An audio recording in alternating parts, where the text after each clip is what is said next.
Hey guys, Kim Brzezic here. Look at this strange ass deal here.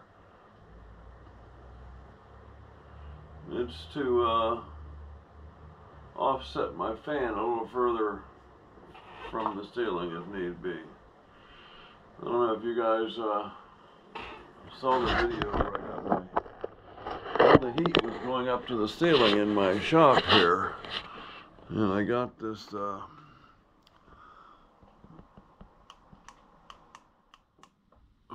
fan light combination, and it has all different flavors of light, of color.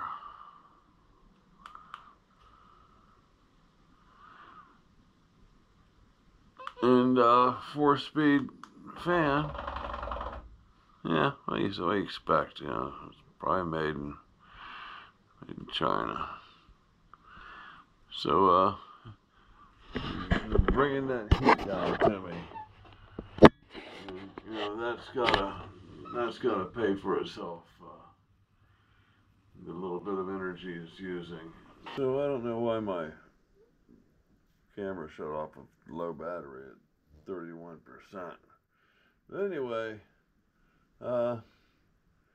enjoy the video. I talk about some future plans and you know, just stuff. Here's T-nuts for the Conda head. Apparently I had to move my toolbox for that. It's trash can. It's an old man wandering around the shop.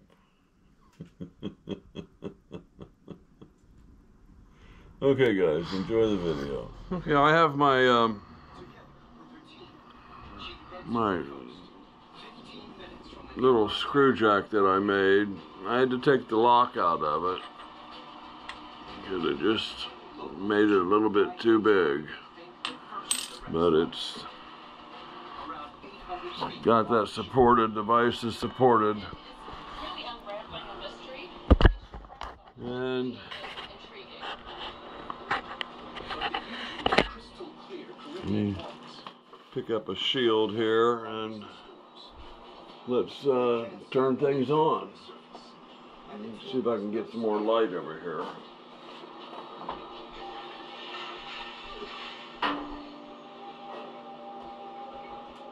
Soon after this project, and maybe before I finish it, I'm wanting to address the clutch lock situation. So that'll makes for some good content because we're going to be taking you know, the machine apart, you know, at least partially. I'm just kind of stalling, buying time here, trying to find some more light sources here. That help? Yeah. Okay. This is, let me see how many thousandths. This is a 20 thousandths cut. Stainless steel.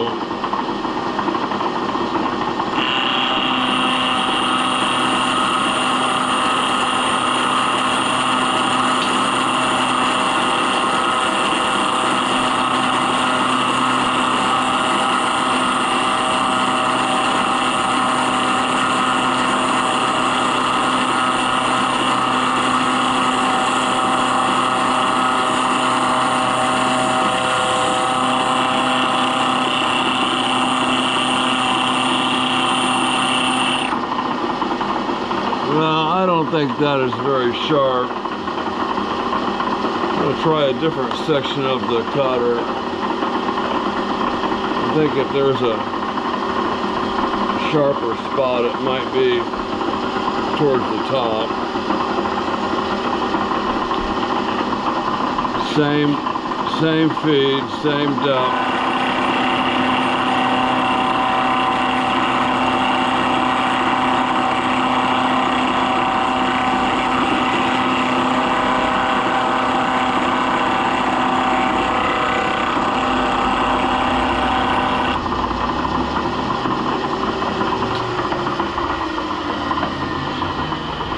It's not even throwing chips, it's just rubbing that material. This was an end mill that's been bouncing around in somebody's toolbox for probably a long time.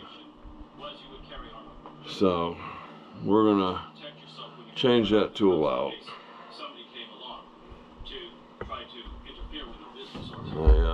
I believe we're gonna see a gigantic difference. That's about the depth I want to go. Okay, let's see. So I need to bring this up so I can get on the drawbar. You wouldn't believe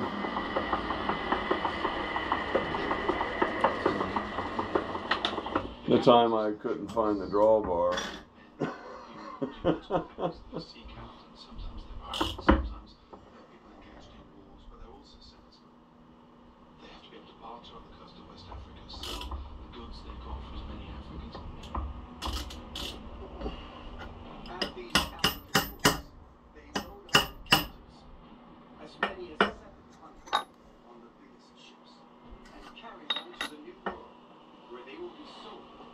Okay.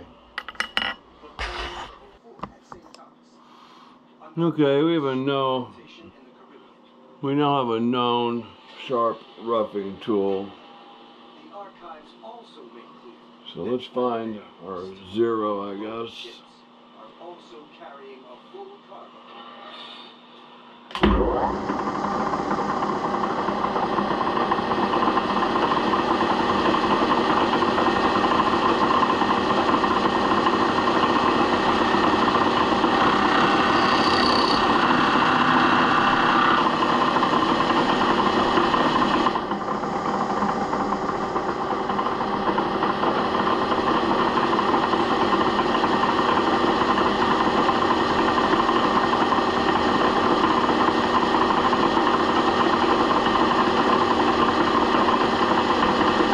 This is 50,000.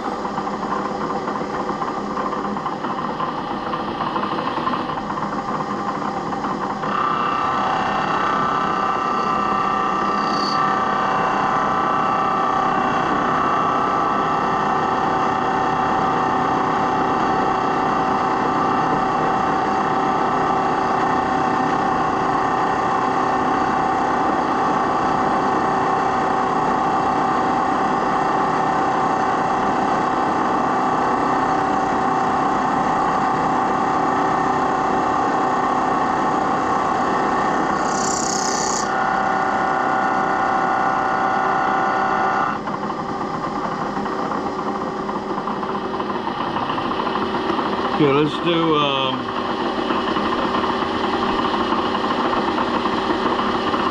100,000.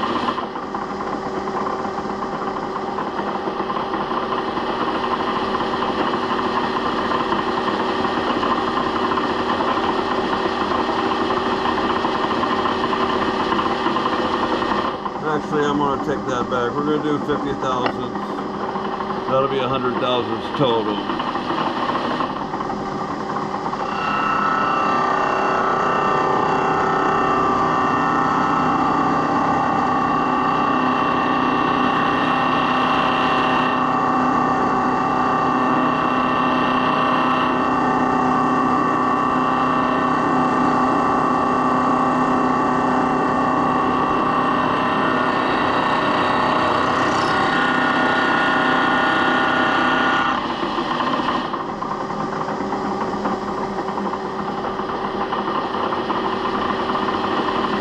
And I think that's about all I'm going to be able to do. And I think that is enough for a hinge.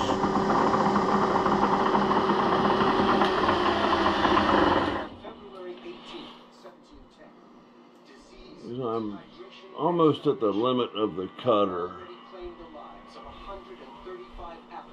So I'm going to switch this out with a finishing tool. I'll be right back. Okay, I'm going to be able to do, this cutter is a little longer than the other one, so I'm going to be able to go a little wider. So I'm going to do 20 thousandths, 25 thousandths.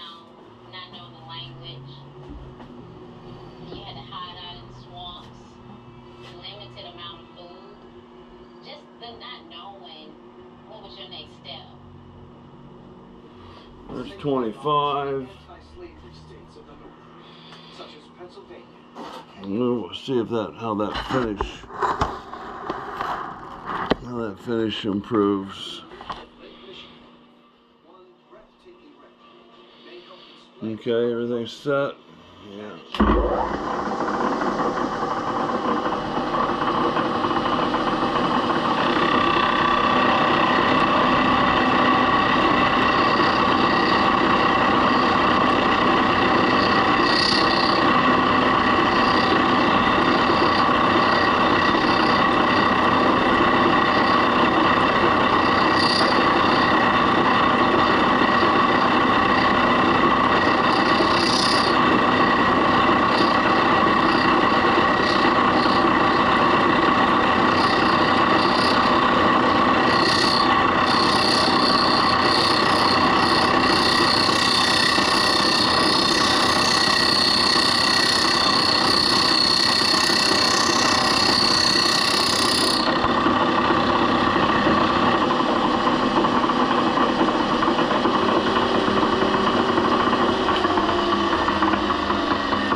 That's nice. I'm going to do one more cut. I need to clean this up. I need to get up to this spot right there. I don't know if you can see that or not.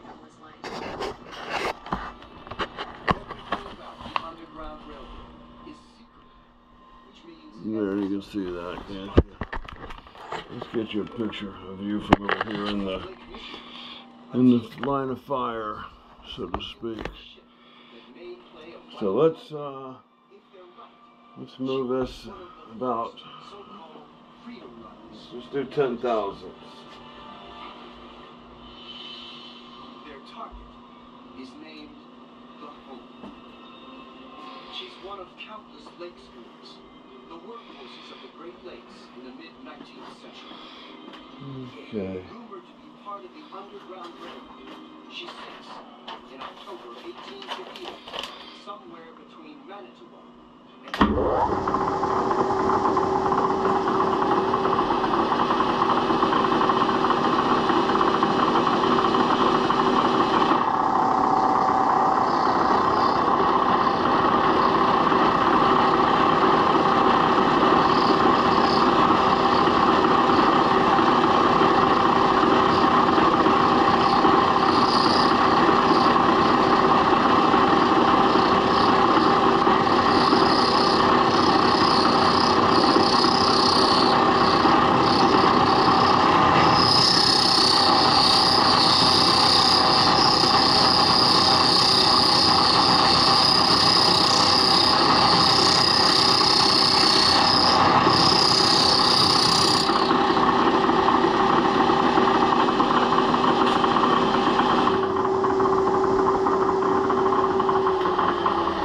Okay, I'm very satisfied with that. I can maybe get 2 very small hinges in there.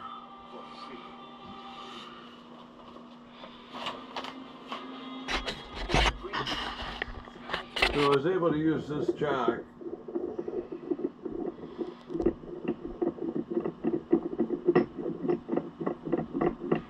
to brace the other side of the vise. I'm not sure what thread pitch that is. Let me take a look at that.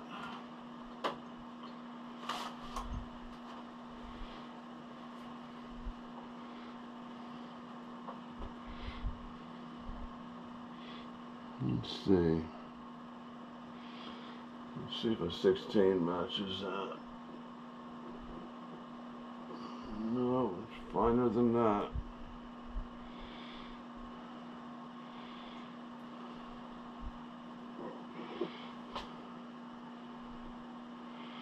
Okay, it's 18 threads per inch. And I had to remove this locking dial, maybe. This lock. Jam nut, essentially.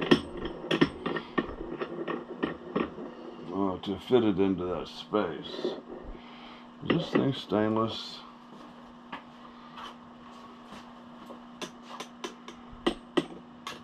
Yeah, it's totally stainless steel. All of it stainless. Yeah. And that's came from, ironically enough, it came from the same place that this came from. It's the same, got out of the same drum at the recycling center. But that was an earlier project. Nice little screw jack. What do they call those things? Huh? Lock that up there. Lock it there. There we go.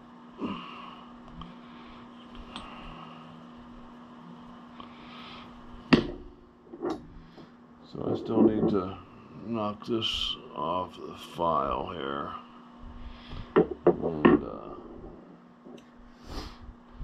And then we'll be cutting that in half, or cutting a section out there for the lid.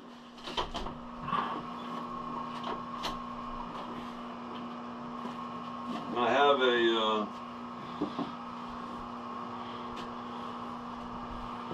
I just purchased a new saw blade for my my Harbor Freight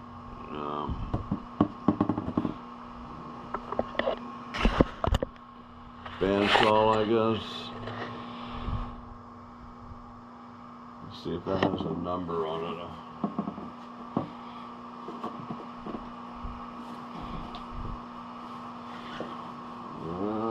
Starrett, 5 foot, ½ inch, 25, 10 to 14 teeth per inch. Idea for contour cutting on vertical machines. Die bimetal bandsaw blade.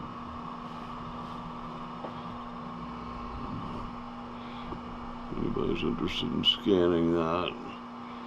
That was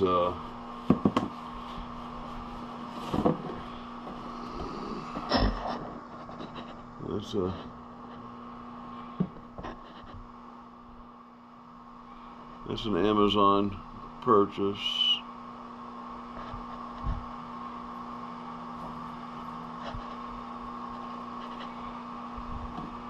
So we'll cut that probably about here. Build our hinge or hinges, and we might do multiple hinges in here. 1, 2, 3, 4.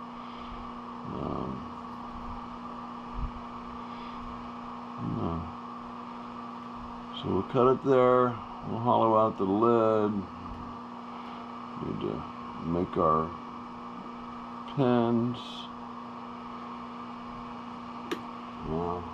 I need to really put a little more thought into how I'm going to do that, because I'd like to just have the extra material from here, like cut across here, come down, over, up,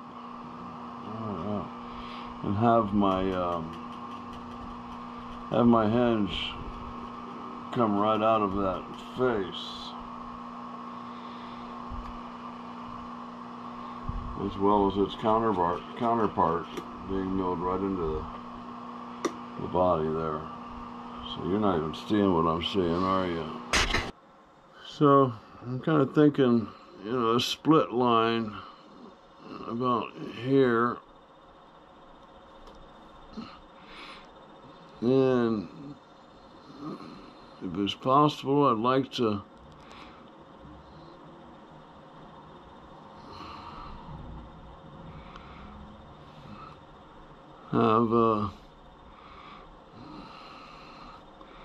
have all this remain, and then obviously have the negative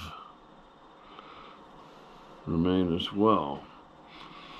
So if I cut this in half, I'm going to have to cut it down here to machine the top part.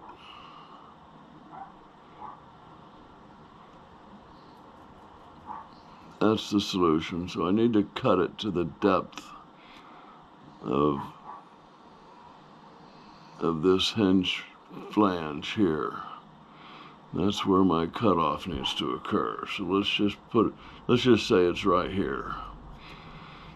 Okay, that way I can machine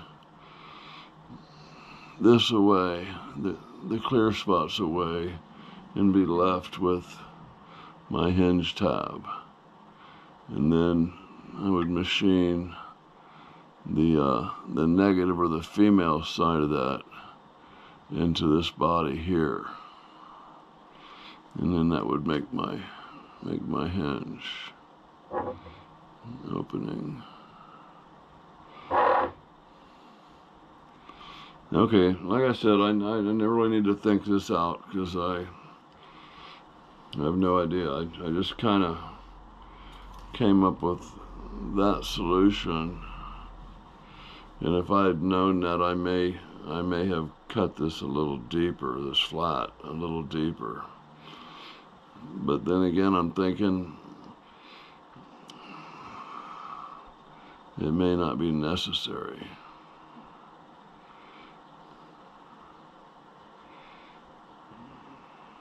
I could move all this to up, have my cut line, you know, in the middle somewhere. So we'll just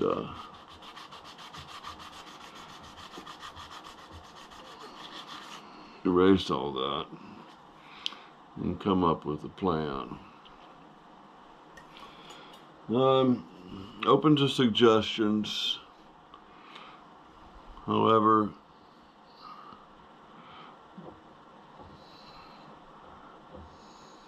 don't be surprised if there's some information lost in translation.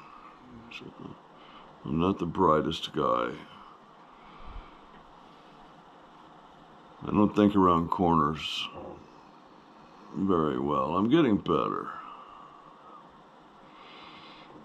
Okay, guys. I love running that machine. I just can't wait for the day when I can operate that thing with a little more confidence. But you know, the knowledge will come,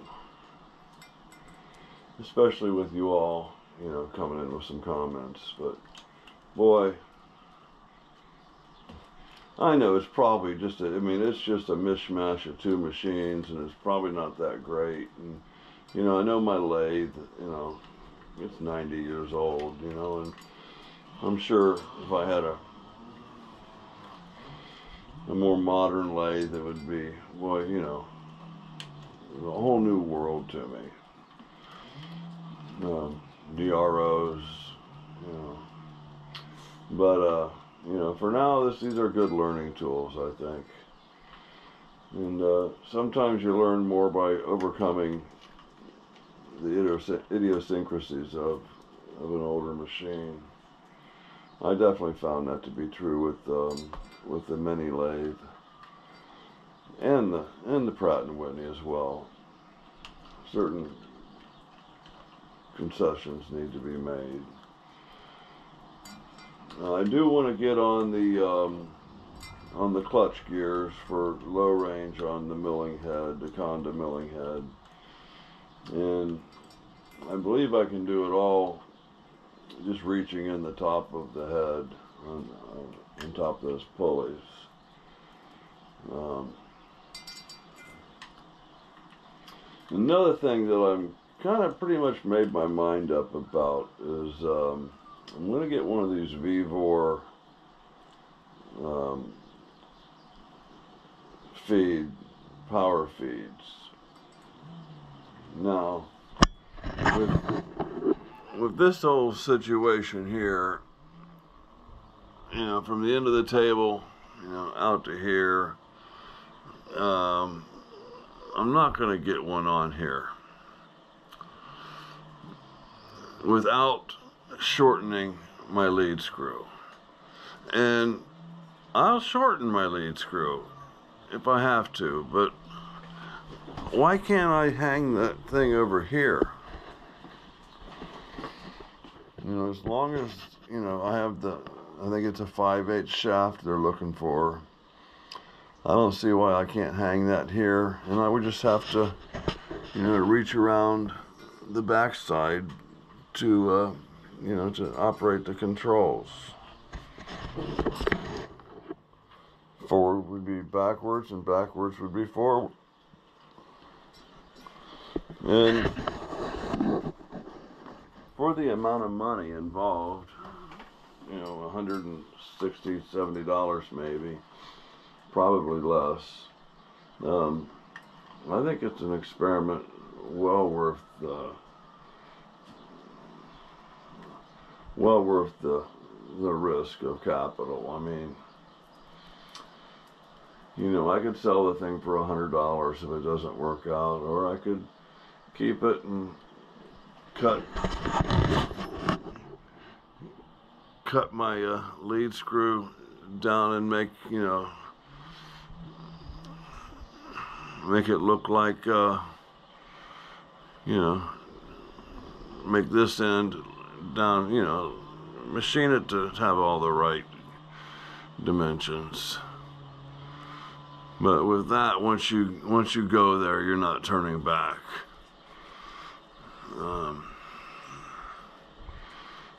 Yeah, you would, if it didn't work out, you would have to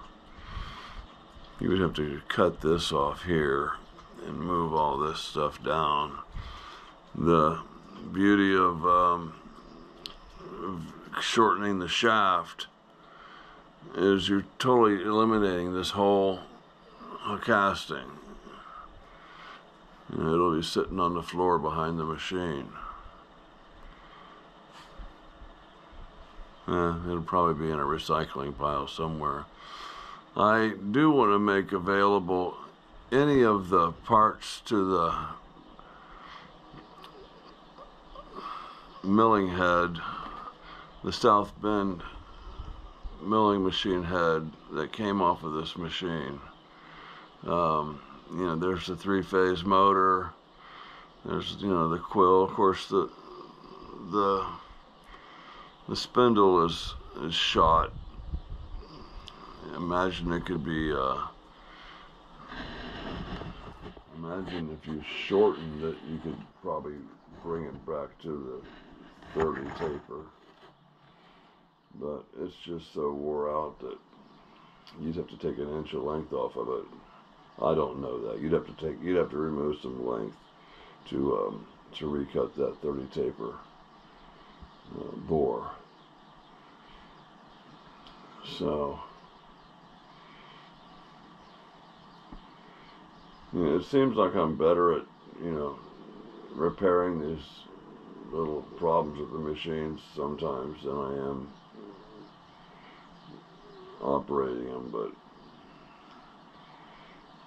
it's all part of the learning process, you know.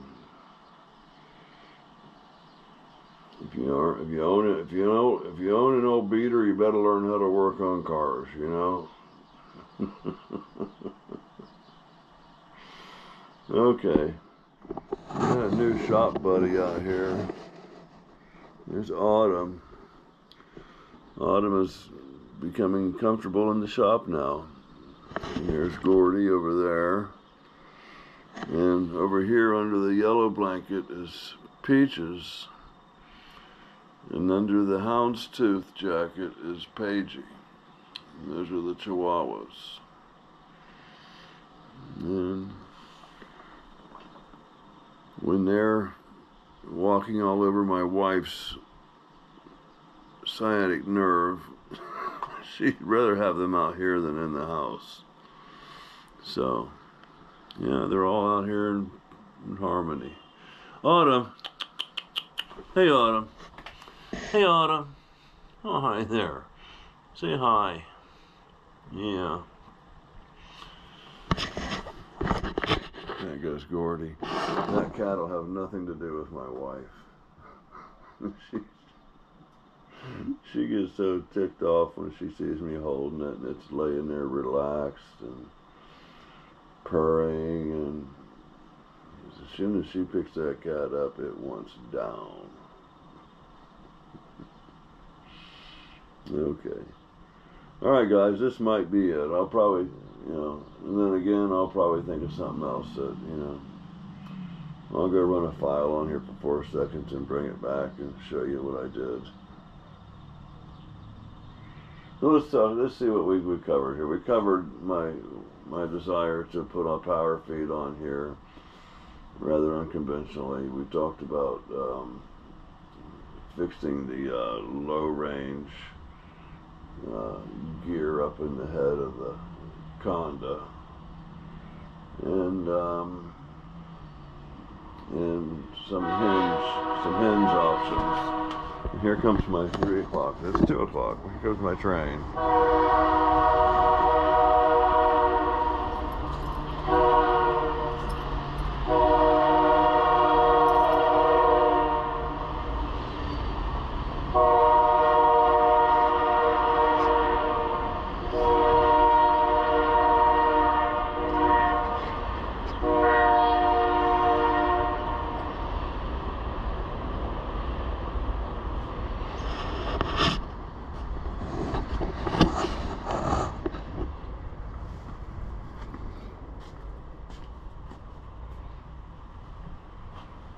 I guess I'm far enough to where it's not annoying away from the train, but I do love to hear that thing roll by. Okay, guys. It is YouTube and America's foremost student machinist, Kim Brzelik. And thank you so much for coming along, and we'll see you next time.